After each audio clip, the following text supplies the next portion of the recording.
je sais qu'on est beaucoup on est souvent, mis de l'avant puis présenté au monde comme ça, de cette manière-là. On est des artistes, notre milieu, c'est très difficile pour nous de survivre. Je veux aussi ramener un peu de balance puis vous dire à quel point que vous avez une grosse valeur, OK?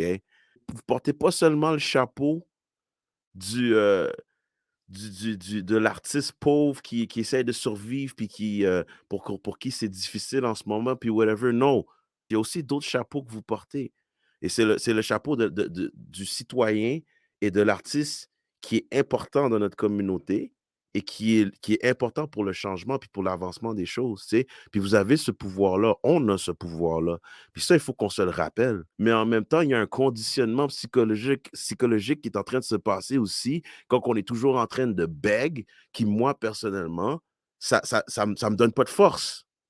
Ça nous donne pas de force, ça nous donne pas envie de nous lever puis de faire des changements. L'artiste, c'est quelqu'un qui est essentiel et le mot essentiel est important parce qu'on a des dirigeants qui ont commencé à nous diviser, premièrement en essayant de nous mettre dans une catégorie essentielle ou non essentielle. Déjà ça, c'est complètement ridicule. C'est cracher dans la face des gens ça. Puis il faut juste comprendre le dommage psychologique qui a été fait justement par les médias, par nos dirigeants et il faut que ça change. On doit déprogrammer ça. L'histoire d'essentiel, non essentiel, it doesn't ma there's no such thing as that. C'est leur jargon à eux. On est tous essentiels.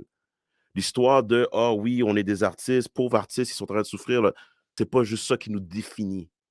Puis ça, je pense qu'il faut le reprogrammer si on veut comme être capable de se lever puis être fort. La victimisation, ça sert à rien. C'est vraiment contre-productif. Puis je suis vraiment d'accord avec le mot essentiel. Je pense que justement, s'il y a quelque chose qui est essentiel, c'est l'art, surtout dans une crise, surtout quand ça va pas. Combien de fois on se réfugie dans la musique, combien de fois on se réfugie dans la danse, dans le dessin, dans les arts, sont absolument essentiels. Puis moi, juste une expérience cet automne, quand j'ai recommencé à enseigner, les corps étaient fermés, le regard était fermé, et je le sais que ça fait tellement de bien et c'est essentiel pour qu'on soit mieux psychologiquement, qu'on soit mieux physiquement, d'expérimenter ça, puis de le partager aussi. Donc, se faire dire ça aussi, c'est tellement violent de se faire dire que tu es non essentiel. C'est d'une violence extraordinaire. Puis les gens te disent, oui, mais donne ta PCR, oui, donne ta... Mais qu'est-ce que c'est que ça? Tu sais, comme si c'est genre, on va te donner de l'argent, alors ferme-toi.